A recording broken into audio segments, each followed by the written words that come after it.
Hello student, तो कैसे हैं आप सब। आशा करता हूँ आप सब सही होंगे। स्वागत है आपका मेरे चैनल पे।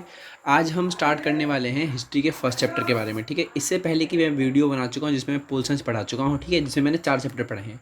इस वीडियो में मैं अब हिस्ट्री स्टार्ट करने वाला हूँ। हिस्ट्री के चैप्टर से हम स्टार्ट करेंगे।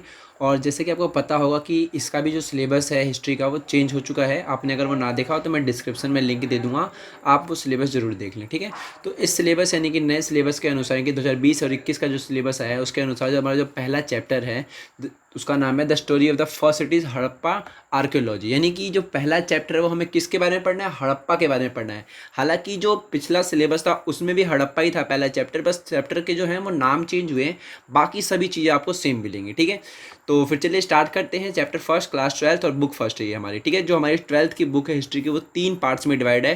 तो ये फर्स्ट बुक है जिसका हमारा पहला चैप्टर किसके बारे में, हड़प्पा के बारे में है। ये जो चैप्टर है, सॉरी, ये जो लेक्चर यानी कि जो वीडियो है इसमें मैं आपको बस इंट्रो बता रहा हूँ। इसके बाद हम स्टार्ट करेंगे इसकी असली पढ़ाई। ठीक है, इंट्रो देखिए किस तरीके से आखिर हमें कौन कौन से जो टॉपिक्स है वो कवर करने हैं। पहला है कि हड़प्पा सभ्यता। हमें सबसे पहले देखना है कि आखिर जो हड़प्पा सभ्यता थी वो थी कहाँ, जो कि मैं आपको एक मैप पे दिखाऊंगा कि आखिर वो हड़प्पा सभ्यता थी कहाँ। इसके अलावा हमें पढ़ना है हड़प्पा सभ्यता।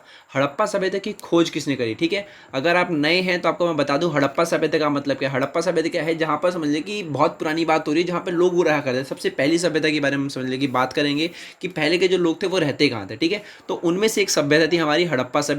तो ये देखें कि हड़प्पा सभ्यता थी कहाँ, इसके अलावा उसकी खोज किसने करी। इसके अलावा हड़प्पा सभ्यता के जो लोग थे वो अपना जीवन निर्वाह कैसे करते थे, आखिर उसके तरीके कौन कौन से थे। तो जीवन निर्वाह के तरीकों के बारे में पढ़ेंगे किस चैप्टर में, इस चैप्टर में। इसके अलावा हमें क्या पढ़ना है देख लेते हैं।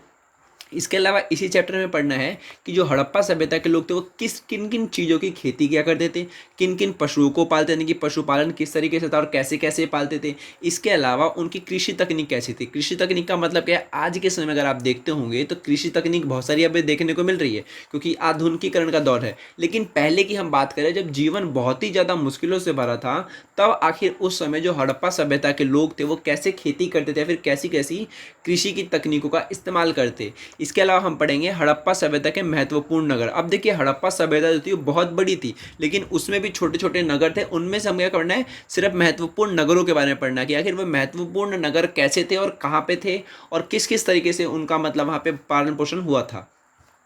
इसके अलावा हम पढ़ना है मोहनजोदड़ो के बारे में। ये भी क्या है, ये एक समझ लिए हड़प्पा सभ्यता में ही आता है। ये भी एक जो मोहनजोदड़ो है इसके बारे में पढ़ना है कि मोहनजोदड़ो में आखिर किस तरीके का जीवन था, यहाँ पे लोग कैसे थे, यहाँ पे शहर कैसे हुआ करते थे, ये पढ़ना है। इसके अलावा हमें पढ़नी है जल निकास प्रणाली। जल निकास प्रणाली आपको पता होगी, जैसे कि आपके घर में जल निकास प्रणाली होगी, जैसे कि हमारे घर का जो बाथरूम होता है वो सीवर से अटैच होता है, तो ठीक उसी प्रकार हमें पढ़ना है कि उस समय की जो जल निकास प्रणाली थी वो कैसी थी। इसके अलावा हमें पढ़ना है दुर्ग के बारे में। दुर्ग क्या है, जो मोहनजोदड़ो है वहाँ पर एक तरीके से मान लिया कि निचला शहर था और एक दुर्ग था यानी कि बड़ा शहर। तो उनमें से जो उचला शहर था उसको हम दुर्ग के नाम से जानते थे। इसके बारे में पढ़ना है कि जो दुर्ग शहर था वो किस कैसा था, या फिर जो उसका स्ट्रक्चर था वो कैसा था, वहाँ पे किस प्रकार के काम किए जाते थे, हमें ये पढ़ना है। इसके अलावा पढ़ना है कि हड़प्पा सभ्यता में गृह स्थापत्य कला क्या होती है। गृह स्थापत्य की मतलब जो घर थे वो किस तरीके से बने, जैसे कि अगर ड्राइंग आप देख रहे हैं ये वाली, तो इसमें अगर आप घर देखेंगे तो किस घर थे, हमें ये पढ़ना है हड़प्पा सभ्यता में। आज के आपने घर देखे हैं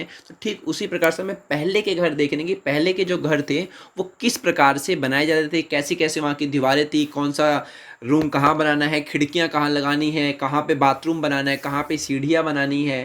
तो ये सब जो चीज़ें थी वह गृह स्थापत्य कला है। तो हमें ये पढ़ना है कि गृह स्थापत्य जो कला थी वो कैसी थी, कहाँ कैसे कैसे घर बनाए जाते थे। ठीक है, इसके अलावा हमें क्या पढ़ना है, इसके अलावा हमें पढ़नी है सामाजिक भिन्नता। सामाजिक भिन्नता का मतलब हम उस समय के समाज के बारे में बात करेंगे, वहाँ के समाधान के तरीकों के बारे में बात करेंगे।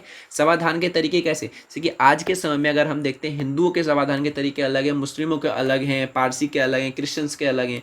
ठीक उसी प्रकार से पहले के जो लोग थे उनको कैसे मतलब दफनाया जाता है, फिर जलाया जाता, या फिर कैसे शवों को मिट्टी में मतलब डाला जाता है, फिर जो भी हो, हमें इसके बारे में पढ़ना है कि हड़प्पा सभ्यता जब थी तो वहाँ पे समाधान के तरीके कैसे थे।